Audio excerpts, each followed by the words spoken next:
Tonight, Archbishop Emeritus John Cardinal Onyeika's statement questioning the propriety of swearing in people who are still in court elicits reaction from President-elect Bola Tinubu's camp, but Mr. Keyamo penned down that reaction.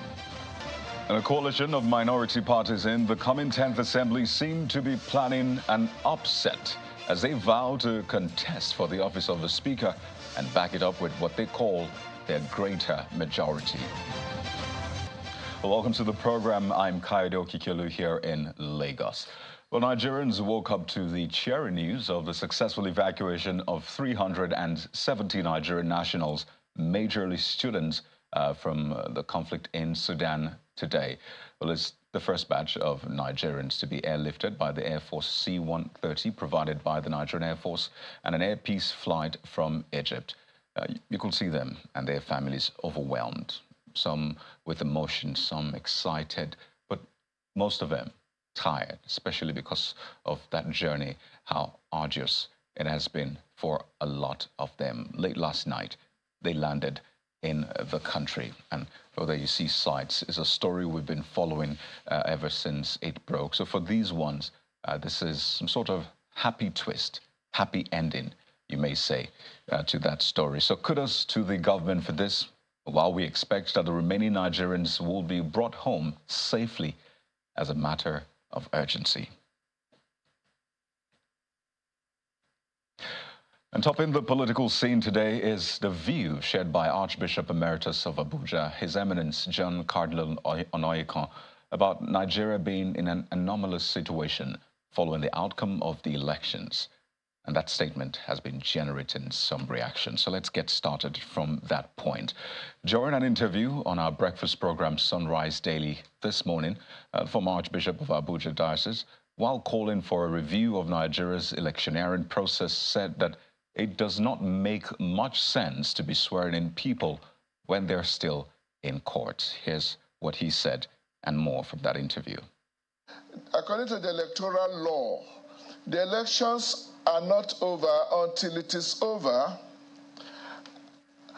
and there are cases in court that has not been disposed with. That is why we are in an anomalous situation. We have a declared president-elect whose election is being challenged and the courts are handling it. And I'm one of those who have been saying it doesn't make much sense to be swearing in people when they are still in court. I know it has happened with governors, but the outcome has really not been the best of all cases. I don't think we ought to review our election process so as to make sure that we do have a winner who will be sworn in and whom everybody will rally around. We had hoped that technology will help us. But we are also seeing now that technology is in the hands of human beings. We can do better than we are doing. Why is our country not moving forward? Because we have not been doing things well. So we must not settle for just managing. The rest of Africa is looking up to us, and they are disappointed in us. So that was part of the interview with His Eminence earlier this morning. But not too long after that, the Minister of State for Labour and the spokesperson of the APC 2023 Presidential Campaign Council, Mr. Festus Keyamo, who perhaps saw this as targeted at his principal, put out a tweet. And here's part of what he tweeted. Take a look. He said that all issues raised against the victory of Bola Tinubu in court now, whether it is 25% votes in FCT or the fake drug issue, etc., are not different from issues raised against previous presidents-elect, because basically the complaints have always been that the declared victor did not win the election fair and square or was not qualified to contest the election. And his question is, so why all this fuss now? He goes on to say, It has always been our electoral template since 1999 for the declared winners to be sworn into office in order to avoid a vacuum and not to foist an unconstitutional contraption on the system whilst the cases are in court. So that's part of the tweet Mr. Festus Keyamo put up earlier today in reaction to His Eminence's statement on the aftermath of the election. Clearly, that one causing a lot of ripples. But let's give you the view of former head of state, General Yakubu Gowon, who is urging Nigerians to accept the decisions of the Election Petition Tribunal. Well, he was speaking at a symposium in honor of former Justice of the Supreme Court, late Justice Chike Idigbe, in Abuja, where he also said that only an impartial and independent judiciary can ensure the protection of Nigeria's democracy.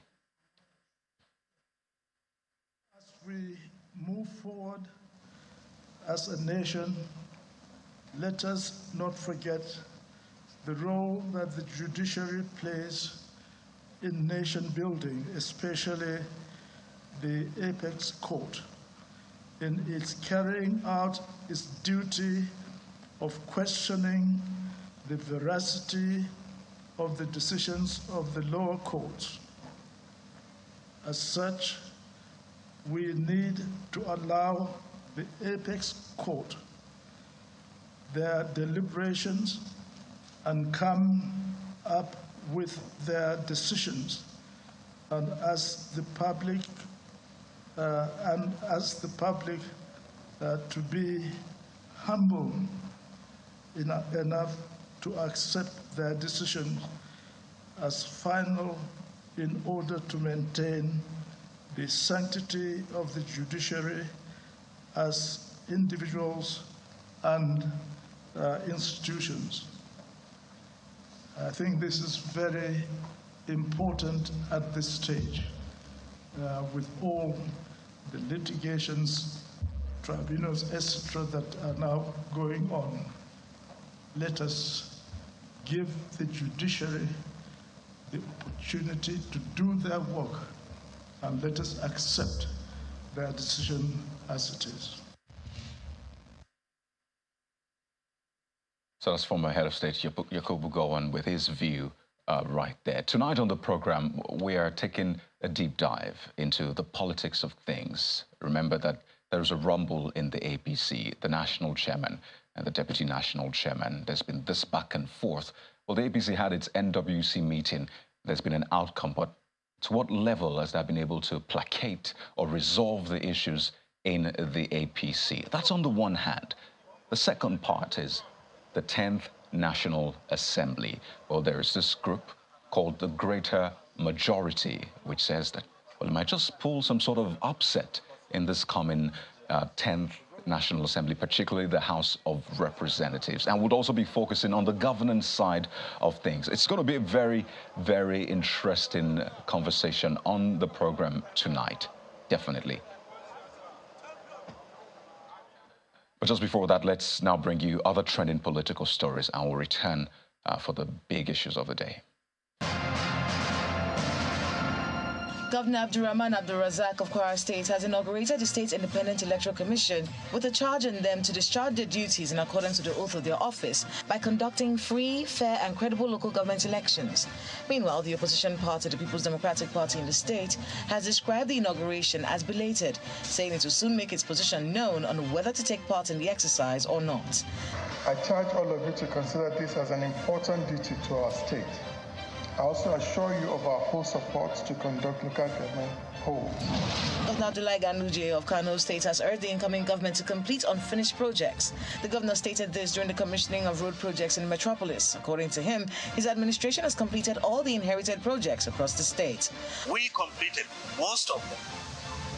There could be small percentage that we have not completed, and that is government. And we, therefore, will leave behind some of the projects that we are not being able to complete. A former acting chairman of the People's Democratic Party in Osun State, Mr. Sunday BC, has emerged substantive chairman of the party in the state. Mr. BC emerged as chairman while Bola Ajao emerged as secretary during the party's congress, which was held in Osogbo, the state capital. 3 delegates from each ward in all local government areas in the state participated in the ballot. Speaking after his emergence, the new chairman, Sunday BC, promised to deepen unity among members of the party in the state. Governor Demola Adeleke urged all the PDP members in the state to work together with the new executive for the peace and progress of the party. When you have a united party, then the governor will be able to concentrate. There won't be any distraction. That is what I will ensure. And cooperate with the governor and bring everybody in the party together. The Senate is joining the House of Representatives and the ECOWAS Parliament in appealing to the Central Criminal Court, Old Bailey, London, for leniency in the sentencing of Senator Ike Ekweremadu and his wife, Mrs. Beatrice Ekweremadu. The Senate's decision to appeal for clemency is after a federal lawmaker, Senator Chukwuka Utazi, raised the motion during Wednesday's plenary session. In the motion, Senator Utazi recalls that Senator Ike Ekweremadu was a former deputy Senate president for 12 years and the former Speaker of the ECOWAS Parliament, and has made great contributions to the development of democracy in Nigeria, West Africa, and beyond. This Senate is not in any way appealing against the conviction of the Ekwuremados. Nevertheless, it is joining them in their allocutus plea by asking for clemency in the coming sentencing 2 days away. In a similar development, a social-cultural organization of Igbo indigents is appealing to President Muhammadu Buhari to intervene in the case of the former Deputy Senate President, Senator Ike Ekweremadu. Addressing a news conference in Abuja, the leader of the group, Mr. Bernard Oshie, also asked the National Assembly to look into the matter as one of urgent importance and prevail on the government of the United Kingdom to temper justice with mercy. Members of the National Assembly and the diplomatic corps, particularly those in the United Nations, United Kingdom, and United States of America. The intervention of Nigeria's former Deputy Senate President, Ike Ekweremadu, CFR, United Kingdom, is a major reason we are here. The House of Representatives is asking the Independent National Electoral Commission to develop a system to delete dead voters from the voters' register. This was a resolution of the House after a motion of urgent national importance by a member representing Yagba Federal Constituency, Honorable Leke Abejide. Mr. Abejide was drawing the attention of the House to what he describes as irregularities observed during the general elections. Honorable Abejide, who moved the motion, says his late father's name was seen in the INEC register. The lawmakers further urged the Electoral Commission to deregister any voter who doesn't vote in 2 election cycles. That INEC should develop a mechanism or software application where families who lost loved ones can report the demise of a particular PPC number so that it can be deleted from INEC register, polling units, and work.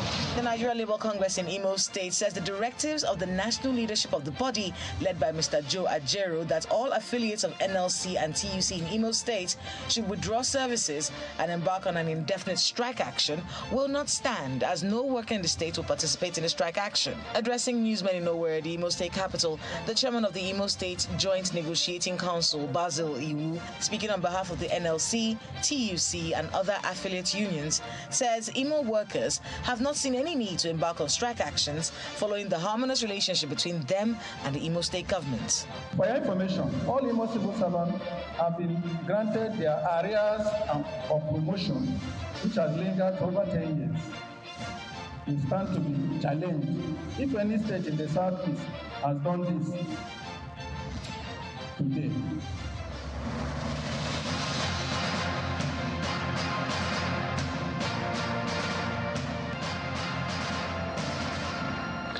We're locked and loaded now. Let's get into the first leg of our conversation. It's a very interesting scenario playing out in the coming 10th Assembly, specifically the House of Representatives. Now, unlike the outgoing 9th Assembly, no single party has the clear-cut majority of 180 members or more. So let's take a look at the composition of the House of Representatives particularly, and this has been compiled by good friends at Civic Hive. You'll see that as at the last check, the APC, that's the All Progressives Congress, which used to have that clear-cut majority, now has 176 of the members elect for the coming 10th Assembly. The PDP follows with 118, the Labour Party with 35, NNPP with 19, APGA 5, SDP and ADC with 2 apiece, and YPP with 1. There's still 2 of those pending as at this time. So clearly, you see that the APC has 176, while the minority parties all put together have 182. That is 6 more than what the APC has. But clearly, no single party has more than 180. That's, of course, half of the 360 members that make up the House of Representatives. So very interesting, really. And a caucus called the Greater Majority has now emerged with members said to be across 7 minority parties. And they say that they will contest for the position of Speaker and give the support of all of the over 180 members to their own candidate. So what's this plan about, really? What is this Greater Majority's agenda for you and I? After all, at the end of the day, they're our representatives.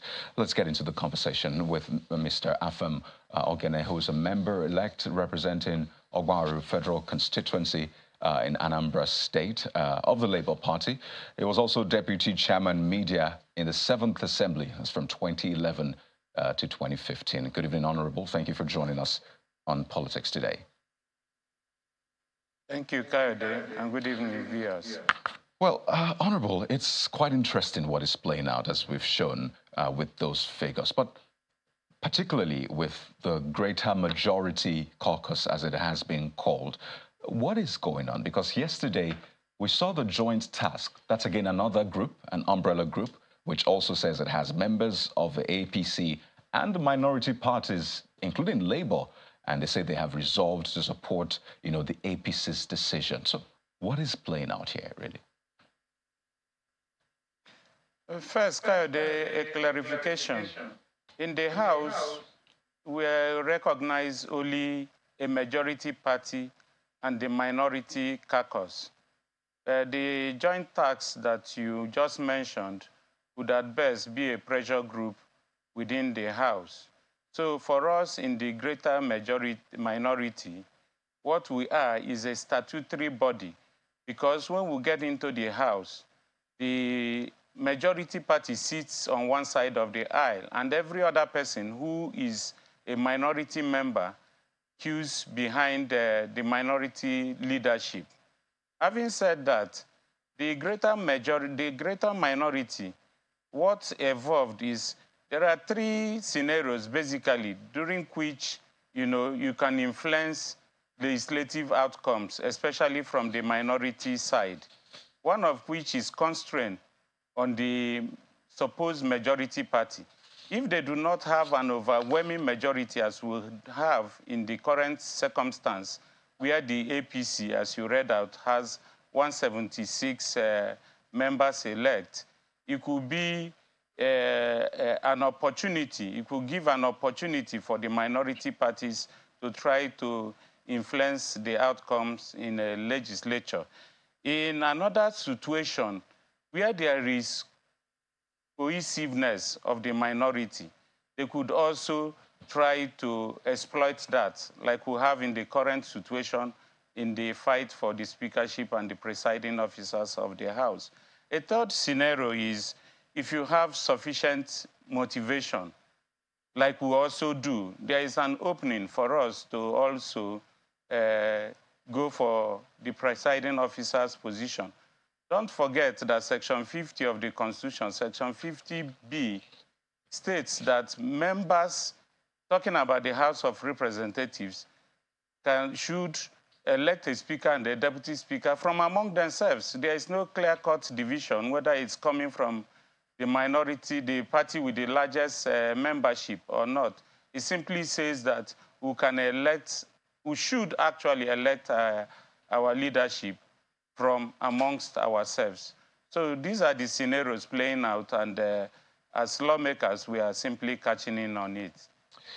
Well, I'm looking at the communique released by this minority caucuses, also called the Greater Majority, and you see the third the third point in that communique talked about the fact that you say you will remain one indivisible coalition during the 10th National Assembly. You had earlier said that you would field a candidate or, someone to run for that position. But that particular point about remaining one indivisible coalition, well, you might say that the joint task does not have that statutory backing. But in any case, there are members who are there. And I'm sure you probably saw that event where you had members of different political parties right there, even introducing themselves. I even saw a member of the Labour Party represented. So are you really unified, over 180 minority parties? Because we've seen some of your members as part of the joint task. Seriously, in a parliament, you can have this back and forth. Even the APC with 176 members, if a vote is called today, you and I know that not all 176 members will vote for the APC candidate, whoever might emerge from the APC as a top aspirant. So also, with the greater majority, we are not deluding ourselves that we must remain 182 members. But with the number that we have and the greater majority of that minority caucus deciding that if we band together, we'll be able to make a headway, I'm sure that we can also poach some people from the All Progressives Congress to allow us achieve our goals for the 10th National Assembly. I'm looking at the names of the co-conveners and members that are said to have signed that communique. And I see Honorable Abdulmumin Jibrin's name there, for example, of the NNPP. And, I mean, he's been at the residence of the president-elect. So what exactly is going on there? The president-elect, for now, belongs to everybody. And Honorable Abdulmumin is a free citizen. He can visit. But I should also let you know that 2 nights ago, when we held that meeting at the Transcorp Hilton, Honorable Abdulmumin was also in that meeting, and he signed into what we are doing. So there are those who will naturally think that, well, maybe this is actually also working together for the APC. Maybe all of these groups springing up will eventually do the bidding of the APC. Can you vouch for Nigerians that, well, you will not do the bidding of the APC? We don't need to do the bidding of the APC. When I talked about scenarios under which the minority can bind together to achieve a predetermined outcome, if we cast our minds back to the 2015 scenario, somebody from the minority People's Democratic Party at the time emerged as Deputy Senate President, talking about the distinguished Senator Ike Ekwuremadu, under an APC President of the Senate. So everything is fluid. We are not working for the APC, we are working for the minority, and this 10th National Assembly is one that is going to come with a whole lot of difference. Look at the Labour Party with 35 members, and you know what the Labour Party stands for the good of the ordinary Nigerian. So it's not going to be business as usual. Instead, it's business unusual, and that is why from day one, we are putting even the supposed majority on its toes. So we are not going to do the bidding of any political party. We are doing the bidding of the minority caucuses as the Constitution expects us to hold the government to account. Well, when you say things are fluid, I just want Nigerians to maybe understand what's going on behind the scenes. You were originally in APGA, am I correct, when you were in the 7th House, am I correct? Yeah. And then yes, you're correct. And then you moved to the APC, if I'm correct as well. Yes. And now you are in Labour Party. So, I mean, wouldn't you move back to the APC? That's always the question a lot of people ask, that things are really just fluid, as you said. So, I mean, maybe the lines are blurred. Are you saying that you will not eventually personally move back to the APC? No, I stayed in APC for almost 8 years. There is nothing to look for in the APC. In the APC, we thought that we could give the APC a landing spot in the southeast. But as it were, you saw that during the whole of the 8 years, my region of the southeast held the shorter end of the stick. And even when it came to the issue of the presidency, all other positions were being microzoned to specific regions. But in that instance, nobody from the southeast was considered worthy, and the thing was thrown open to the south. And so if it's thrown open to the south, just like the PDP did, you can see the way the southeast has rewarded both the PDP and the APC in terms of the vote catch from that area. So there is no motivation for me to go back to Egypt. Okay, well, it's interesting you describe that as Egypt. But speak to us. What factors then will determine who the greater majority will throw up as a candidate for speakership? Some have said that, well, don't look at region too much. Look at competence. Some have said just how many bills has that person put up, for example, how many bills have been successful, have really impacted people. So what factors would you be, using to pick that your candidate? Well, one of the major factors for me is the independence of the legislature. If I were to give the APC free consultancy, they better not go the route of zoning, because when you try to pigeonhole people to a certain region, that is when the legislature, as it were, reacts. Members are expected to choose its own leaders. And if you allow the field open, there are a whole lot of factors. The way you relate with your colleagues, somebody who promotes national unity, who has respect, is just first amongst equals. But when we see or sense the fingers of the executive in choosing our leadership, recent history dictates that members will revote and not go for such a candidate, because the whole idea of democracy is about separation of powers, checks and balances, and all of that. So those are part of the considerations for us. We must be able to be allowed to make our own choices and of leadership and presiding officers. Ultimately, I mean, democracy has a major role for opposition, especially in providing alternative ideas, putting pressure on the ruling party and all of that. Is there a philosophy that binds this greater majority together, especially for Nigerians whom you represent? Is there a philosophy that binds you together? The philosophy basically is taken from Lord Acton, the British historian, who said that power corrupts and absolute power corrupts absolutely. There is no way we are going to allow one man or one political party have dominance over the system, especially an important branch of government, an important arm of government like the legislature. The dissent does not necessarily mean disagreement. It's just a living in the development process. It helps, unlike what we have in the current situation, where a certain presiding officer is widely acclaimed to have said that whatever comes from the executive is going to sail through willy-nilly. Nobody wants that kind of parliament. We want a parliament that will speak for the Nigerian people, that will interrogate every action of the executive. We would also interrogate his own policies, his own motions, and his own bills.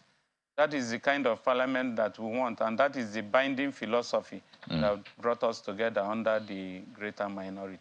And I think that's a great place to leave it. We'd like to thank you so much, Honorable Alpha Mogene, member-elect for the 10th Assembly. Thank you for your time, and we'll definitely be watching to see how things play out. My pleasure. Thank you for having me.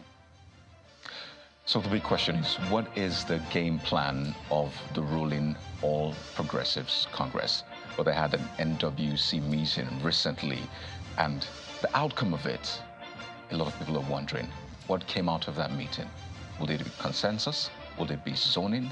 What happens to that rift, it would seem, between the national chairman and the deputy national chairman? These are the issues we'll be taking up in a moment, plus core governance-related matters. So don't go away. Stay with us. Welcome back. Let's get into the ruling APC now. They had the NWC meeting. Well, a lot of people were looking forward to that one. And afterwards, the national chairman of the party, Senator Abdullahi Adamu, said that they are embarking on persuasive means of reaching some level of consensus on the next leadership of the 10th National Assembly. He was speaking in Abuja after that meeting, where he explained that the party will consult widely, especially with the president-elect. We'll take a listen. When we do the zoning meeting, and we don't just go alone as a party, the zoning is to take along the person who has the mandate of this country. President-elect, Senator Ahmed Bola Tinubu, we have to take him along. He traveled after the elections, and he came back only last week. And we must carry him along. And we cannot stop those who are ambitious or zonal interests or even individual interests, institutional interests. We cannot deny them. And for as long as that is there, we have to find a way, persuasive manner of getting some level of consensus. And that's what we are working on. It's not a one-day affair. By the way, Senator Adamu declined questions on the outcome of a meeting which lasted over 4 hours, but then he also said that the party remains united. So let's get deep into the political affairs of the ruling APC. Mr. Felix Morka is a national publicity secretary of the party. He joins us live from our Abuja studio. Good evening, and thank you for joining us on the program. Well, I hear, Barrister, that it was a very heated meeting of the NWC, especially with that lingering issue with the national vice chairman for Northwest, Malam Saliu Lukman, the case in court, him saying that he's trying to stop the party from heading towards anarchy. That wasn't talked about. So what exactly, how were you able to solve that issue, if it has been solved, that is? Thank you so much for having me, Kayode. Yes, that issue has been put to rest. At yesterday's meeting, we did consider some of the issues raised by my dear friend and colleague, Lukman, Salihu Lukman. And we did, look into it, and a committee was put in place to further delve into the details of his concerns, which he has expressed publicly. At the end of that conversation, I think he realized that some of the issues that he has raised, even when they are very relevant and important, were not meant for the public space. These are housekeeping matters about the party that needed to be discussed by the party, by the organs of the party, and resolved. I think he came to that realization at the end of all of the deliberations and the back and forth that the better option was for him to follow our internal mechanisms and express himself, which he has every right and even duty to do, but to do so using our internal mechanisms rather than resort to public, the public fora, if you will, to canvass some of those concerns. So at the end of the meeting, we are good. We have resolved that. Lukman has offered to withdraw some of the case he has filed in court, and also to refrain from, further public engagements on this matter, because these are internal matters to the party. Some of the matters that he's raised, whether there is about, convening the NEC meeting or about, some of the activity reports he says should be presented to NEC. These are important things which the party will get up to and actually deliver on. Now, Kayode, let me remind us that this NWC was elected, back in March last year. And since the day of our inauguration, we have not had a moment of, rest. We went from the convention to, the build-up to the primaries, to the actual primaries and then the campaigns and then the election. We have not had any time to do a lot of those other important things that we know we have a duty to do. And now that the elections are over, especially after the inauguration, be rest assured, and that's exactly, I think, where he came to the realization that internal engagement was preferred. It preferred but Mr. Moka, to dealing with this matter rather than escalating it needlessly. Some of the points he raised, I mean, some will say they're really very germane points. One, I mean, he had called for the resignation of the national chairman to give way for Christian chair because, well, the president-elect, the vice president-elect are Muslims. He's also, I mean, that court case, essentially, part of it is for breach of party constitution regarding the national chairman, Senator Abdullahi, and the national secretary of the party. He's also talked about the finances of your party. So those are germane issues. And are you saying that your party would listen to those issues or not? I think that's a question Nigerians will want to ask. Yes. Now, those are issues that were already and that have always been on the agenda of the party to deal with. I mean, these are routine administrative matters that the party has a duty to do as a party. We have a constitution and we have things that are mandated by the constitution. We have others that are merely administrative. But make no mistake, we are all about, delivering on all of those aspects of our commitment as a party. Now, the question of the relevance or validity of, some of those suggestions have never been in doubt. We haven't disagreed on whether or not we should do a NEC meeting. Of course, we should do a NEC meeting. But I think that, there are other issues that arise for consideration when you want to, call a NEC meeting. The leader of the party is Mr. President. Mr. President has to be available. His schedule, his availability is critical to that decision and the actual convening of NEC meetings. So there's so many things. And like I said, we have been very busy in the throes of elections or primaries before that. And, now waiting on the inauguration. But I think that once the inauguration is done, some of these housekeeping matters, I am convinced and I believe, as we also deliberated yesterday, will be, allotted their priority and given at the time of day to discussing them. So are you saying there's a possibility that Senator Abdullahi Adamu may resign? No. I have not said. Why would I say that? I mean, look, yesterday, one of the issues that Senator Adamu Abdullahi, our national chairman, raised with the media who were present after the NWC meeting was the fact that on this question of zoning, we haven't done zoning yet because we deem it necessary to engage in extensive consultations with all of the key stakeholders, whether it's the president-elect and other leaders of the party, and for that matter, even the aspirants themselves to these National Assembly leadership positions. Now, I think that part of the reason this is important is that we're also very attentive to the sensibilities of the moment and ensuring that some of the important leadership positions are properly managed in a way that produces the best outcomes for the unity of this country. So those are the issues on the table. The question of our chairman resigning for whatever reason is not on the table.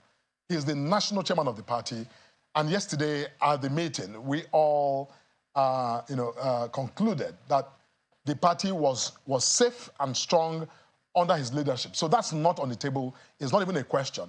But we are prepared as a party to consult widely and ensure that in making decisions about where our leaders of the National Assembly, 10th Assembly, where they come from, that we actually pay attention to the need to ensure, as much inclusiveness as possible, so that every section of this country will find some representation, and ultimately we'll also agree that we have done well for the unity of this country. That, I think, is of importance to us. A lot of people will cast their minds back to, the events that played out before the primaries and, build up to the party trying to select a candidate for this presidential election. And, with that, perceived support that the chairman had for another candidate aside the president-elect now.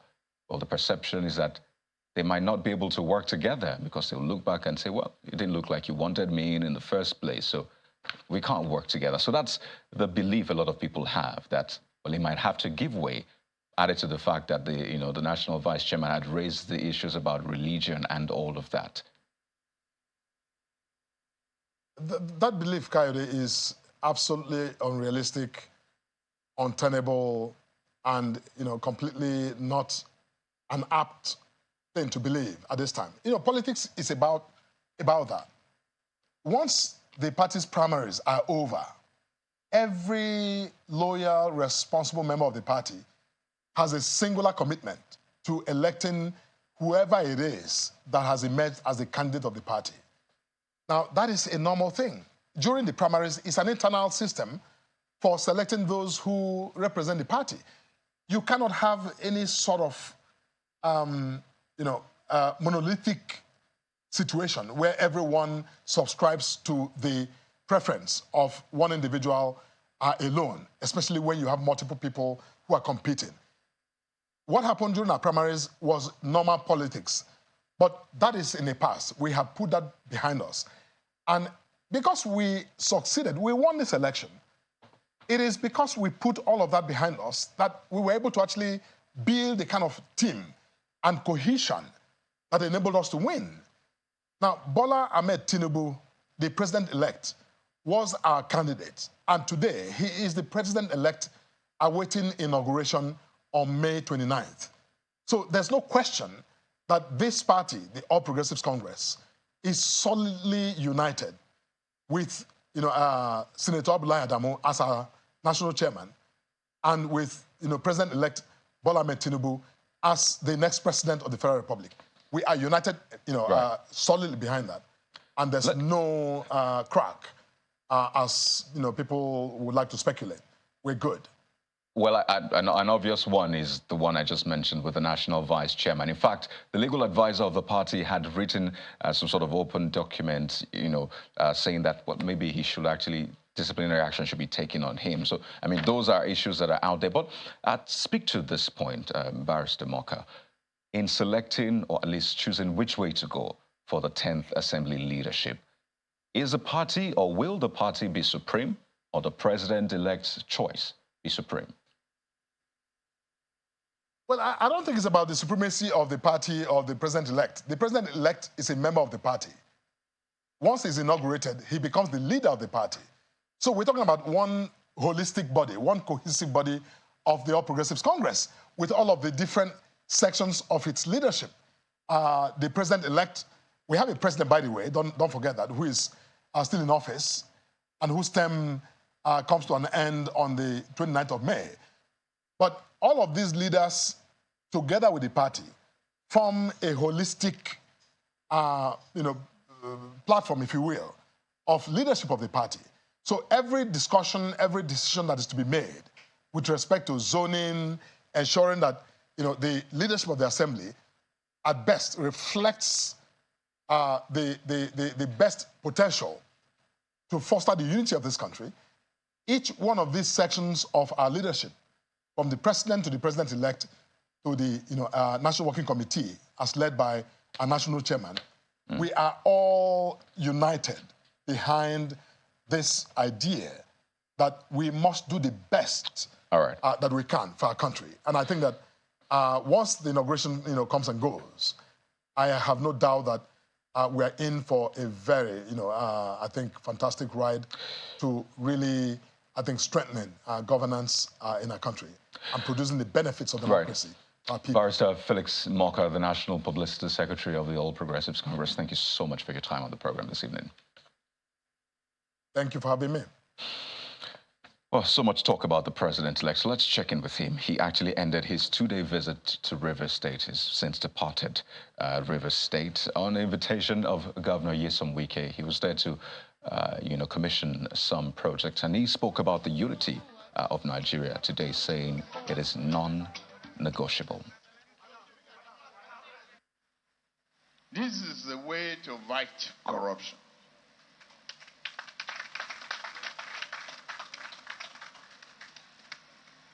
you don't expect your judges, and you have been contributing very well to this. You don't expect your judges to live in squalor, to operate in squalor, to dispense justice in squalor. This is part of the changes that is necessary.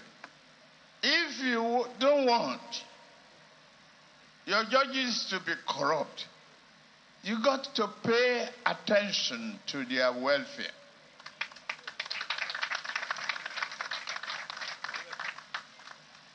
If you want fair dispensation of justice, you don't want them to operate on hazardous conditions, in hazardous conditions. We don't want our judges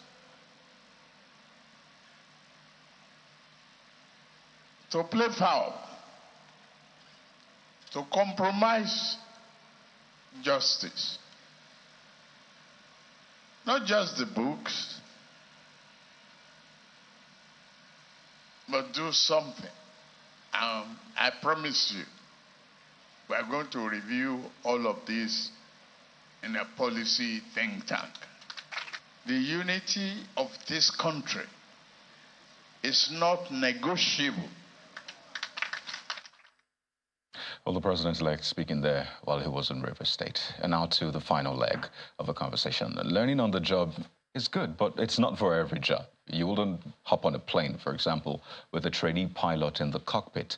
And it's the same for governance as well. Learning on the job can be costly, especially because the decisions of political office holders affects millions of lives. And just recently, the Bureau of Public Service Reforms, in partnership with Unilag Consult, developed a training program, sort of like an induction for governors-elect and their deputies to ensure that newly elected officers are properly prepared for assumption of office. Why is this important?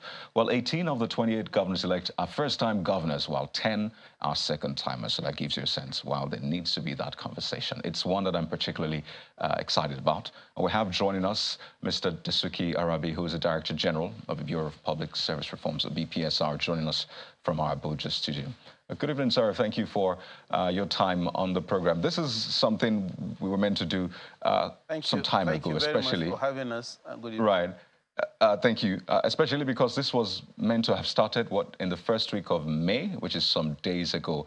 And I'm sure a lot of Nigerians will be interested in hearing what this training is about for governors-elect and the rest. I mean, what will they be learning? It's quite rare to see them in that classroom setting. So talk us through. Well, thank you very much. I want to just draw us back to the reason why Bureau of Public Service Reforms was created. It's to provide information, to lead in governance, to have the best skilled officers driving government services. Now, what we have seen over the time is a lot of the trainings and the engagements that have taken place have been within the executive arms of government. And we know that governance cannot happen in a political atmosphere like this, with the best coming from the executive arm. For us to get a bridge that will build this relationship and to get the best of officers, number one, elected, and be able to deliver on the mandate vis-a-vis the calls and the expectations of the citizens, we came up with this idea of a conference and a retreat on governance and leadership for all elected officers, senators, members of House of Representatives, governors, state assemblies, and we're even extending that to local government level. What do we want to see? We want to give them a hamper of welcome in public service delivery and in governance, for them to understand what is leadership, what are the best practices in terms of expectations by the international community and citizens. You understand that because of the numerous developmental issues around us, citizens are now more enlightened. They are now more engaged. They are expecting political leadership to deliver on their promises and by extension improve the quality of the life of the citizens of the country. Now, by that extension, we have engaged with the University of Lagos Consult and London Business School to run a 2-day program for this very important Nigerians that have been elected and are expected to assume duty on the 29th of May this year. We want to bring resource persons from different stratas of the economy, from within and outside the country, to come and tell them what is best practice and what we expect them to do. And we are hoping that by the time they go... you can land on that point. By the time they go, before I bring in my next question. By the time they go through that, with that hamper that they will be sworn in and assuming duty with, the best of governance will be in place, because by our side, we have been building a public service that will give 21st century service to citizens of this country. You know, this looks good on paper. I mean, the sound of it sounds good. Yes, we can hope for that, but we've seen scenarios. The public service, we know, is the engine room. I mean, if governance essentially fails or succeeds, from that point, the public service. But you still see public service, you hear stories of some of them scuttling the efforts of government. In fact, some of them were taking kickbacks, trying to fleece, citizens who are trying to get service delivery, essentially.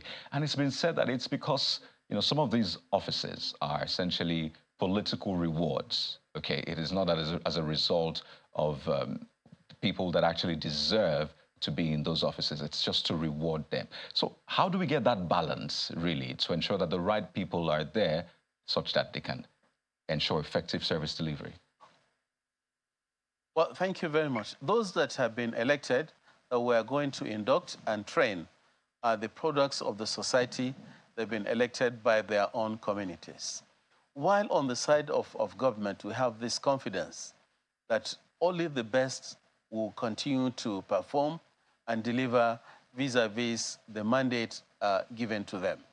We are developing what we call standard operating procedures, key performance indicators, and by extension, institutionalizing performance management in the entire federal public service. So as you come in, you know what is expected of you. You have targets. There are results that you are expected to produce and deliver.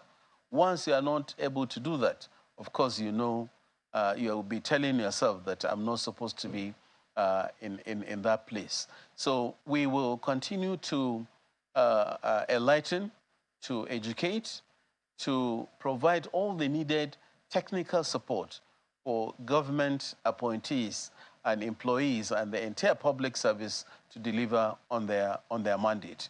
And that is why you are seeing us leading this capacity development program for the elected officers. And within the public service or the civil service, a lot of resources, time, and energy is being spent to upscale the performance and reskill the performance of public servants so that we have a meeting point between executive and legislature to deliver on mandate and by extension, deliver by improving the quality of life of the common man on the street. Let's wind down on this one, less than a minute to go. What are those KPIs for Nigerians as well, so they can note it and look at their governors-elect, even as high as it goes, so they know what to expect, and when they see the ball is being dropped, they raise the alarm? Yes. Now, what we are looking at, we are going to reintroduce or get them to understand they're expected to be honest, to be transparent, to deliver on the targets and objectives of setting of their organizations. Transparency is paramount and very important, but most importantly, producing results that will improve the quality of life of the common man on the street. Now, we have been leading the transformation of the public service since 2004. And the baseline of that is for us to have a world-class public service that will deliver the best of public service. I'm very happy and excited today. If you remember, in 2022 April, we had an engagement with NCC and other partners within the digital space and public service, where we held a conference on blockchain technology and its importance to public service. And only this week, Federal Executive Council approved that, and there is now a digital, there is a blockchain policy in place. You're opening a whole vista of conversation. Because I know a lot of people will be asking about cryptocurrency and all of that, but we have to wind down now, really. And we wish you the very best in the work you're doing. We'd like to thank you so much, Mr. Dasa Rabi, the Director General of BPSR, for your time. Thank you very much on the program. Thank you very much for having us. Thank you. Well, that's the package for tonight, everyone. Thank you for watching. I'm Kayode Okikule. Goodbye.